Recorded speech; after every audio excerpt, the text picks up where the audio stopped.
सरकारी स्कूलों में तो कुछ फैसिलिटी नहीं है, बच्चे खाना भी नहीं मिलता, ऐसी कुछ सुविधा नहीं मिलती। वहाँ पे जो बाथरूम टॉयलेट वगैरह वही नहीं है, उसमें ऐसे बहुत गंदगी रहती है। सरकारी में कोई सुविधा नहीं है और पढ़ने का कोई फ़ायदा भी नहीं है। यहाँ पढ़ाई मुफ्त होनी चाहिए, इसलिए मजबूरी में प्राइवेट में पढ़ना पड़ता है। एजुकेशन का तो सबसे बुरा हाल है जी, पूरा भारत में सबसे बुरा मेवात में हाल है। नमस्कार, चेकपोस्ट न्यूज़ पर आप सभी का स्वागत है। आपके साथ मैं हूं जीनत सिद्दीकी। हम लगातार फिरोजपुर में घूम रहे हैं। हम सबसे बड़े गांव साकरस भी गए और हम सबसे छोटे गांव फिरोजपुर झिरका के मोहम्मद बास बुचाका भी आए हैं। यहाँ पर भी हमने जब लोगों से बात की तो बहुत सारी समस्याएं हमारे सामने आई। कुछ लोगों का समूह बैठा हुआ था, हम यहाँ पर रुके, बात करने की कोशिश की है और जो ऑफ कैमरा बात हुई वही कुछ ऑन कैमरा भी कोशिश करेंगे कि लोग बोले, खुलकर बोले। एक शिकायत रही कि मेवात के साथ भेदभाव होता है। आपको क्यों लगता है कि मेवात के साथ भेदभाव होता है? हमें लग रहा है कि हमारे विकास के अंदर नहीं, विकास का कोई काम नहीं होता। यहाँ पे कोई भी विधायक आ जाए, कोई पार्टी आ जाए, कोई आज तक हमारे गांव में काम नहीं हुआ। सबसे मेन समस्या ये है कि आज तक हमारे गांव में पानी नहीं आया, जबकि सारे गांवों में पानी चल रहा है। सप्लाई का जो पानी दिया गया है सरकार की तरफ से, वो सिर्फ हमारी पंचायत के अंदर नहीं चल रहा, सारी पंचायतों में चल रहा है। अच्छा। हाँ। स्कूल कॉलेज का फिर क्या हाल है? पानी की समस्या हो गई। स्कूल जो है हमारे यहाँ है बच्चों का, बल्कि यहाँ हमारे गर्ल स्कूल नहीं है, जो कि 20 किलोमीटर की दूरी पर हमारे यहाँ से गर्ल स्कूल है। लड़कियों के पढ़ने के लिए बहुत बड़ी समस्या है। 20 किलोमीटर कौन बच्ची की जाएगी पढ़ने के लिए? और बिजली? बिजली तो हमारे जो है 24 घंटे में से 12 घंटा आती है, 12 घंटा आती नहीं है। 12 घंटा के लिए तो कट है हमारी लाइन है। अब किसी से कहें कोई सुनवाई नहीं करता, चाहे कहीं चले जाएं, हमारी कोई सुनाई नहीं कर रहा। क्या नाम है आपका? मेरा जी साई मोहम्मद कैफ है जी। कैफ, क्या हाल चाल है इसके, फिरोजपुर झिरका के और आपके गांव के बुचाका के? देखो जी, फिरोजपुर झील का जो हमारा गांव इसमें है, फिरोजपुर झील का विधानसभा लगता है क्षेत्र, इसमें बहुत बुरा हाल है इस टाइम।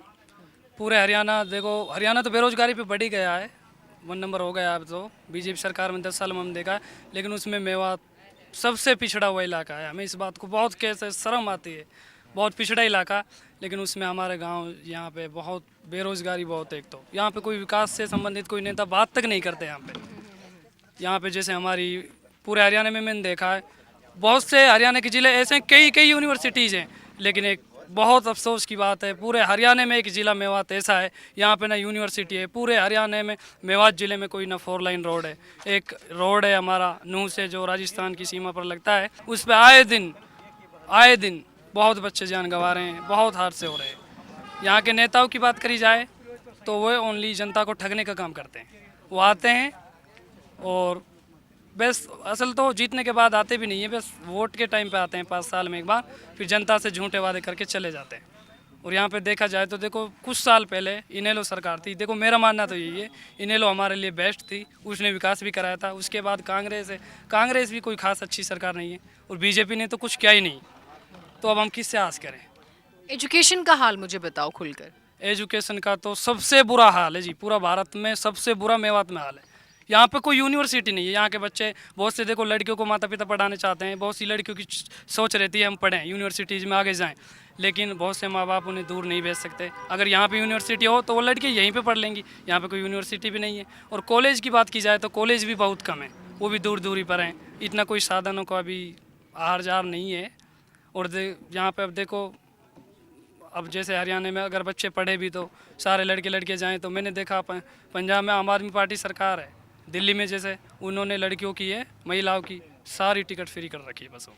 अगर ऐसी ये सरकार भी चाहे तो कर सकती है, पैसों की कोई हमारे देश में कमी नहीं है। नहीं, मुझे स्पेसिफिक मेवात को लेके बताओ। अगर आप लोगों के पास इतनी शिकायतें हैं तो क्या लगता है कि लंबा समय तो कांग्रेस शासन में रही, तो फिर कांग्रेस ने भी ध्यान नहीं दिया ना? अभी तो मौजूदा विधायक भी है, तो क्या विधायक ने ध्यान दिया, या ये इस बात से उनको छोड़ दिया जा सकता है कि चलिए जी सरकार में नहीं है, सरकार किसी और पार्टी की है?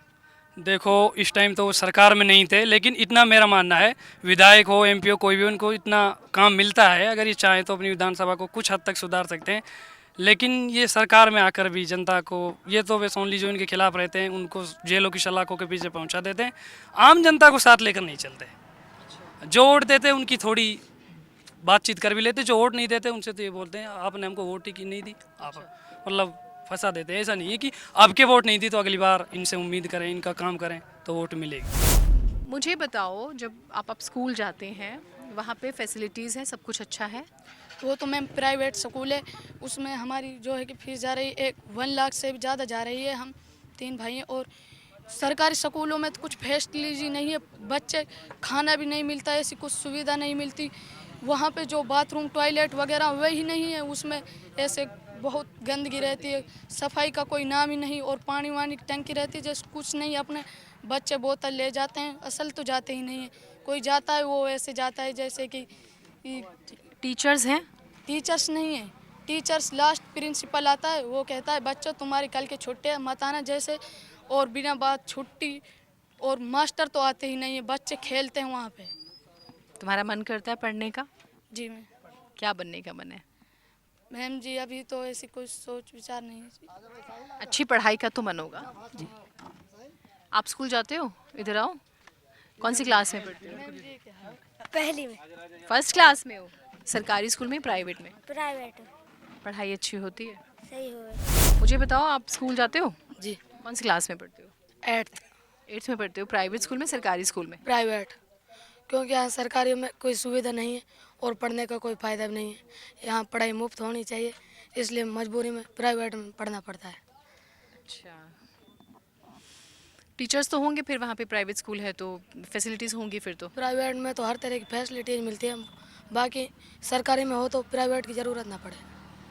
Very good, very nice. ये बात तो सच है कि अगर सरकारी स्कूल बहुत अच्छे हों तो प्राइवेट की ज़रूरत नहीं पड़ेगी। आप मुझे ये बताओ, इधर आओ, आपसे मेरी इतनी लंबी बातचीत हुई है, सोल्यूशन क्या है मेवात की इस हालत का? क्योंकि सबसे बुरा हाल, ठीक है, पानी नहीं है, सड़क नहीं है, बिजली भी इतने कट लगते हैं, लेकिन मुझे ये बताओ एजुकेशन नहीं है तो मतलब कुछ भी नहीं है। रीज़न क्या लगता है? देखो मैम ऐसा है, हम तो एक वोटर हैं, हमारा तो हक है यहाँ के विधायकों को चंडीगढ़ पहुँचाना, विधानसभा इतना ही कर सकते हैं। बाकी उनका हक है कि हमारी आवाज़ विधानसभा में उठाएं और हमारे प्रदेश में हमारे लिए भी पूरी हक करें और विकास होगा अगर वो चाहेंगे तो। सरकार में रहेंगे ऐसा भी नहीं, लेकिन हमारा तो उन तक ही सीमित है। अब हम डायरेक्ट सरकार तक तो जा नहीं सकते। जो पूरे हरियाणा में 90 विधानसभा सीट है, सभी लोग अपने नुमाइंदों को चुनकर चंडीगढ़ विधानसभा भेजते हैं, लेकिन अब वो अपने अपने क्षेत्र की सभी बहुत से विधायक आवाज़ उठाते हैं, लेकिन हमारे यहाँ के लोग, विधायकों में भी कमी है, वो इतनी खास हमारे मुद्दों को नहीं उठाते। तो इस बार लग रहा है, क्या माहौल लग रहा है? देखो इस बार ऐसा है, अगर हमारे यहाँ देखा जाए तो मम्मन को कांग्रेस का टिकट मिलता है, मम्मन खान इंजीनियर, तो वो आसानी से फिरोजपुर जिला से सीट को निकाल जाएगा कांग्रेस की। अगर उसका टिकट कटता है कांग्रेस का तो फिर मुकाबला टफ है, वो निर्दलीय लड़ेंगे, लेकिन फिर बहुत मुकाबला, फिर हम नहीं कह सकते, वो निकाल भी सकता है। मुझे कुछ लोगों ने बताया कि तकरीबन 15 लोग हैं इस बार मैदान में। देखो मैदान में तो काफ़ी आते हैं, लेकिन लास्ट में देखा जाए तो 3-4 ही रह जाएंगे। एक नसीम है पूर्व विधायक, और पूर्व मंत्री आज़ाद भी है, वो भी लड़ रहा है, और एक मम्मन, ये 3-4 नेता रहेंगे एंड में, तो लास्ट में देखा जाए। मुझे एक चीज़ बताइए आप, क्या ऐसा हो जाए कि गांव के हालात बदल जाएं? वैसे सबसे छोटा गांव है, लेकिन समस्याएं इसकी वैसी ही बड़ी हैं जो एक बड़े गांव की थी, और पूरे फिरोजपुर की वही समस्याएं नज़र आई, मुझे नूह की भी वही समस्याएं नज़र आई। क्या होना चाहिए? हमारे गांव में स्कूल में पूरे मास्टर हों, टीचर हों, हैं, और हमें एक गर्ल्स स्कूल हो तो हमारे गांव की सुविधाएं भी बदल सकती हैं, और लाइट पूरी मिले और पानी मिले, जिसके लिए लोग तड़प रहे हैं। पीने के लिए पानी नहीं है, टैंकरों से पानी भराया जा रहा है गांव के अंदर, और सरपंच ने इस पे साइन करा हुआ है कि भाई ये जो सप्लाई का बोर चालू है, इस पे जो है पूरी कार्रवाई की जाए और आके देखा जाए कि वो कहाँ चालू है। ठीक है, ठीक है। तो कुल मिला के समस्याएं वही हैं। आप पूरे फिरोजपुर झिरका में कहीं चले जाइए, आप नूह चले जाइए, पुन्हाना चले जाइए, स्पेशली मेवात डिस्ट्रिक्ट में ही यही समस्या है। और जो जेन्युइनली बहुत फील होती है वो है एजुकेशन का बुरा हाल, विमेन एजुकेशन का बहुत बुरा हाल है, एम्प्लॉयमेंट नहीं है, जॉब्स नहीं है, विधायकों से नाराज़गी है, और विधायकों को सिर्फ इस बात पर नहीं छोड़ा जा सकता कि वो कहें कि हमारी तो सरकार नहीं है, हमारी पार्टी की। इसका बेनिफिट आप कितनी बार लेंगे? नहीं लिया जा सकता। मुकाबला इस बार टफ रहेगा, और यही मुद्दे हैं इस बार भी इस इलेक्शन में जो हम ग्राउंड पर देख रहे हैं। उम्मीद करते हैं वीडियो आपको पसंद आया होगा। आप इस वीडियो को लाइक कीजिए, शेयर कीजिए, और चैनल को सब्सक्राइब ज़रूर कीजिएगा चेक पोस्ट न्यूज़ को। नमस्कार।